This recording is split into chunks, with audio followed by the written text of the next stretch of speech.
Premium પેટ્રોલમાં ઇથેનોલનું blending છે એ નહીં કરવાનો નિર્ણય કરવામાં આવ્યો છે અને આ અંગે એક સ્પષ્ટતા કરવામાં આવી છે.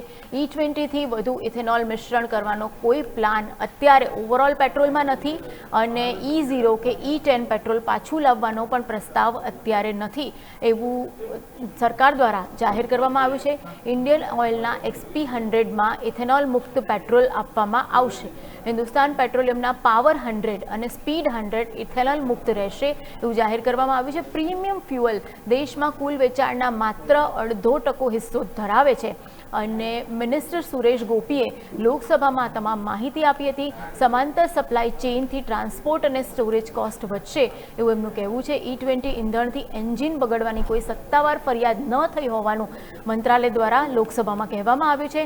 E10 કારમાં માઇલેજમાં 3%થી 5%નો ઘટાડો થયો હોવાનો સ્વીકાર લોકસભામાં કરવામાં આવ્યો છે. દેશમાં 20 કરોડથી વધુ ટુ વ્હીલર્સ અને E20 પેટ્રોલ પર કાર્યરત અત્યારે ચાલી રહ્યા છે.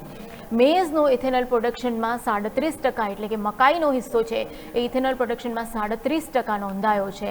એટલે અત્યારે જે એક વાત ચાલી રહી હતી કે E20 પેટ્રોલનો ઓપ્શન આપવામાં આવે કે સામાન્ય પેટ્રોલ જે નોર્મલ પેટ્રોલ છે એ બ્લેન્ડિંગ વગરનું એ પણ ઉપલબ્ધ કરાવવામાં આવે તો એના જવાબમાં તેમણે કહ્યું છે કે એ તો ઉપલબ્ધ નહીં થઈ શકે પણ જે પ્રીમિયમ પેટ્રોલ છે એમાં ઇથેનોલ બ્લેન્ડિંગ નહીં કરવામાં આવે. એટલે જો તમારે E20 પેટ્રોલ ન ભરાવવું હોય તો તમે વૈકલ્પિક રસ્તા તરીકે જે મોંઘું પ્રીમિયમ પેટ્રોલ છે એ ભરાવી શકો છો.